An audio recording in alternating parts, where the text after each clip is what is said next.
Hello दोस्तों, आप सभी का स्वागत है अपने ही चैनल जीके माध्यिका पर। जैसे कि दोस्तों आप लोग को मालूम होगा कि 25 जनवरी के फर्स्ट शिफ्ट का एग्ज़ाम समाप्त हो गया है। तो दोस्तों एग्ज़ाम में पूछे गए सभी क्वेश्चंस का आंसर के साथ इस वीडियो में एनालिसिस करेंगे और साथ ही दोस्तों एक्स्ट्रा फैक्ट भी देखेंगे। तो दोस्तों अगर आपके आगे की डेट में एग्ज़ाम है तो आपके लिए ये वीडियो काफ़ी हेल्पफुल रहेगा, इसलिए दोस्तों वीडियो के लास्ट तक जरूर देखिएगा और चैनल पर नए हैं तो चैनल को जरूर सब्सक्राइब कर लीजिएगा। ठीक है, तो चलिए वीडियो शुरू करते हैं। तो दोस्तों पहला प्रश्न पूछा गया है कि अनुच्छेद 76 किससे संबंधित है। तो अनुच्छेद 76 जो है किससे संबंधित है, भारत का महान्यायवादी से संबंधित है। ठीक है, अब बात कर लेते हैं कि अनुच्छेद 165 किससे संबंधित है। तो राज्य के महाधिवक्ता से संबंधित है।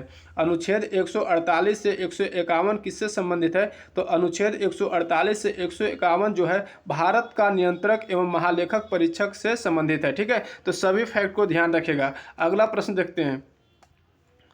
क्वेश्चन पूछा गया है कि फुटबॉल गोल पोस्ट की लंबाई कितनी होती है। तो फुटबॉल गोल पोस्ट की लंबाई कितनी होती है। लंबाई की बात करें तो 7.32 मीटर होती है और ऊंचाई की बात करें तो ऊंचाई 2.44 मीटर होती है। ठीक है, अब दोस्तों बात कर लेते हैं कि फुटबॉल मैदान की लंबाई कितनी होती है। तो फुटबॉल मैदान की लंबाई 91 से 120 मीटर होती है। चौड़ाई की बात करें तो चौड़ाई दोस्तों 45 से 91 मीटर होती है और गेंद का वजन दोस्तों 396 से 453 ग्राम की होती है। ठीक है, तो सभी फैक्ट को ध्यान रखिएगा। अगला प्रश्न देखते हैं। क्वेश्चन पूछा गया है कि 1952 हेलेंस्की ओलंपिक में प्रथम पदक प्राप्त करने वाले खिलाड़ी कौन है। तो 1952 हेलेंस्की ओलंपिक में प्रथम पदक प्राप्त करने वाले खिलाड़ी कौन सी है। तो खासबा दादा साहेब जाधव है। ठीक है, जो कुश्ती खेल से संबंध रखते हैं। अब दोस्तों बात कर लेते हैं कि ओलंपिक में पदक जीतने वाली प्रथम भारतीय महिला कौन है। तो ओलंपिक में पदक जीतने वाली प्रथम भारतीय महिला जो है कर्नम मल्लेश्वरी है, जो भारोत्तोलन खेल से संबंध रखते हैं। ठीक है, तो सभी फैक्ट को ध्यान रखिएगा। अगला प्रश्न देखते हैं। क्वेश्चन पूछा गया कि एनौर बंदरगाह कहाँ स्थित है। तो एनौर बंदरगाह जो है कहाँ स्थित है। तो दोस्तों एनौर बंदरगाह जो है जिसका नाम आधिकारिक तौर पर कामराजर पोर्ट लिमिटेड में बदल गया है। यह चेन्नई बंदरगाह चेन्नई तमिलनाडु से करीब 24 किलोमीटर उत्तर में कोरमंडल तट पर स्थित है। ठीक है, तो इसका सही आंसर हो जाएगा, यदि आपका ऑप्शन में दिया होगा कोरमंडल तट पर स्थित है तो कोरमंडल हो जाएगा। यदि चेन्नई या तमिलनाडु दिया होगा तो चेन्नई हो जाएगा या तो तमिलनाडु हो जाएगा। ठीक है, आगे देखते हैं। क्वेश्चन पूछा गया कि हैलोजन की बाहरी कक्षा में कितने इलेक्ट्रॉन होते हैं। तो हैलोजन के बाहरी कक्षा में कितने इलेक्ट्रॉन होते हैं, 7 इलेक्ट्रॉन होते हैं। अब दोस्तों बात कर लेते हैं कि हैलोजन जो है किस ब्लॉक में आते हैं। तो हैलोजन जो है पी ब्लॉक में आते हैं और वर्ग जो है यानी समूह 17 में आते हैं। ठीक है, तो सभी फैक्ट को ध्यान रखेगा। अगला प्रश्न देखते हैं। क्वेश्चन पूछा गया है कि कौन सी नदी मगध के नाम से जाना जाता है। तो कौन सी नदी मगध के नाम से जाना जाता है। तो ऑप्शन में दिया गया था गंगा, ताप्ती, नर्मदा, जमुना। तो इसका राइट आंसर गंगा हो जाएगा। ठीक है, अब दोस्तों बात कर लेते हैं कि गंगा और जमुना नदियां मगध से होकर बहती है। ठीक है, मगध साम्राज्य गंगा नदी के तट पर स्थापित किया गया है और पश्चिम में सोन नदी से घिरा था। ठीक है, तो सभी फैक्ट को ध्यान रखेगा। अगला प्रश्न देखते हैं। क्वेश्चन पूछा गया है कि तीसरी पंचवर्षीय योजना का उद्देश्य क्या था। तो तीसरी पंचवर्षीय योजना का उद्देश्य क्या था। तो इसका उद्देश्य था अर्थव्यवस्था को आत्मनिर्भर बनाना तथा स्वतः स्फूर्त अवस्था में पहुंचाना था। ठीक है, अब दोस्तों बात कर लेते हैं कि तृतीय पंचवर्षीय योजना कब से कब तक चली थी। तो तृतीय पंचवर्षीय योजना जो है 1961 से 66 तक चली थी। ठीक है, तो ध्यान रखिएगा। अगला प्रश्न देखते हैं।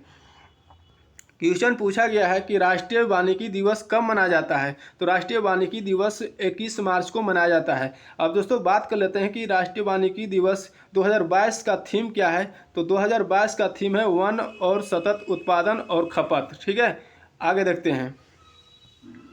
क्वेश्चन पूछा गया है मेजर ध्यानचंद खेल रत्न पुरस्कार 2022 किसे दिया गया है। तो मेजर ध्यानचंद खेल रत्न पुरस्कार 2022 किसे दिया गया है। श्री शरद कमल अंचत को दिया गया है, जो टेबल टेनिस खेल से संबंध रखते हैं। ठीक है, आगे देखते हैं। क्वेश्चन पूछा गया कि त्रिपुरा के उपचुनाव किसने जीता है। तो त्रिपुरा के उपचुनाव किसने जीता है। तो दोस्तों यह जो बताया नहीं गया था कि कहाँ का उपचुनाव बोला गया, त्रिपुरा के किस जिले से। तो दोस्तों सभी जो त्रिपुरा में उपचुनाव हुआ है सभी को देख लीजिएगा, जो आपका दिया गया होगा क्वेश्चन में इस सभी में, तो वही हो जाएगा आंसर। ठीक है, तो देख लीजिएगा कि अगरतला से जीता है सुदीप राय बर्मन, टाउन टाउन बर्डोवाली से जीता है मनिक शाह, सुरमा से जीता है सोपन दास पाउल, और जबराज नगर से मलिना देवनाथ जीता है। तो इनमें से जो भी दिया गया होगा आपका वही आंसर हो जाएगा, मिला लीजिएगा। ठीक है, अगला प्रश्न पूछा गया है कि भील जनजाति किस क्षेत्र में निवास करते हैं। तो भील जनजाति जो है किस क्षेत्र में निवास करते हैं, तो भील जनजाति जो है गुजरात, मध्य प्रदेश, छत्तीसगढ़, महाराष्ट्र, राजस्थान, इस सभी क्षेत्र में, सभी राज्य में ये निवास करते हैं। तो जो ऑप्शन में दिया गया होगा ऑप्शन सही हो जाएगा। ठीक है, अगला प्रश्न देखते हैं। क्वेश्चन पूछा गया कि दक्कन के पठार के पश्चिम से पूर्वी घाट कौन सी नदी बहती है। तो दक्कन के पठार के पश्चिमी से पूर्वी घाट कौन सी नदी बहती है, तो गोदावरी, कृष्णा और कावेरी, ये सभी नदी जो है पश्चिम से पूर्व घाट की ओर बहती है। तो जो ऑप्शन में दिया गया होगा वही आंसर हो जाएगा। ठीक है, अगला प्रश्न देखते हैं। क्वेश्चन पूछा गया कि अमृत का परिवाचिक शब्द क्या होता है। तो अमृत का परिवाचिक शब्द होता है सुधा, सोम, पीयूष, अमिया। ठीक है, अगला देखते हैं क्वेश्चन पूछा गया कि हाथी का परिवाचिक शब्द क्या होता है। तो हाथी का परिवाचिक शब्द होता है गज, हस्ती, कुंभी, कुंजर, मदकल, ये सभी होता है हाथी का परिवाचिक शब्द। तो जो ऑप्शन में आपका दिया होगा आंसर हो जाएगा। ठीक है, अगला प्रश्न देखते हैं। क्वेश्चन जो पूछा गया है चोटी का परिवाचिक शब्द क्या होता है। तो चोटी का होता है मूर्धा, शीश, सानु, श्रृंग, शिखर, ये सभी होता है चोटी का परिवाचिक शब्द। तो जो ऑप्शन में दिया गया होगा वो आंसर हो जाएगा। ठीक है, आगे देखते हैं। जो पहले कभी न हुआ हो का एक शब्द क्या होगा। तो जो पहले कभी नहीं हुआ हो अभूतपूर्व होगा। ठीक है, आगे देखते हैं।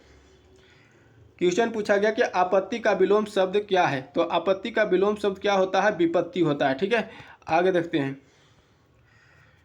क्वेश्चन पूछा गया है चांद पर थूकना मुहावरे का अर्थ क्या होता है। तो चांद पर थूकना मुहावरे का अर्थ होता है महान पुरुष पर लांछन लगाकर स्वयं अपमानित होना या बढ़कर बात करना। ठीक है, अगर दोस्तों आगे की शिफ्ट में आपसे क्वेश्चन पूछ सकता है कि सूरज पर थूकना मुहावरे का अर्थ क्या होता है। तो सूरज पर थूकना मुहावरे का अर्थ होगा निर्दोष व्यक्ति को दोष ठहराना। ठीक है, तो याद रखिएगा। ठीक है,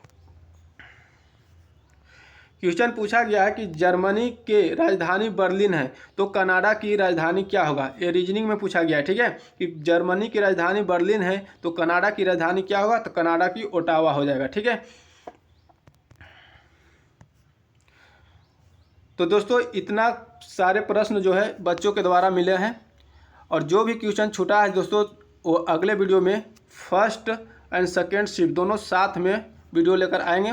ठीक है, तो दोस्तों आज की वीडियो यदि आप लोग को अच्छा लगा तो लाइक करिएगा, चैनल पर नहीं तो चैनल को सब्सक्राइब करके बेल आइकन जरूर दबा लीजिएगा। जय हिंद।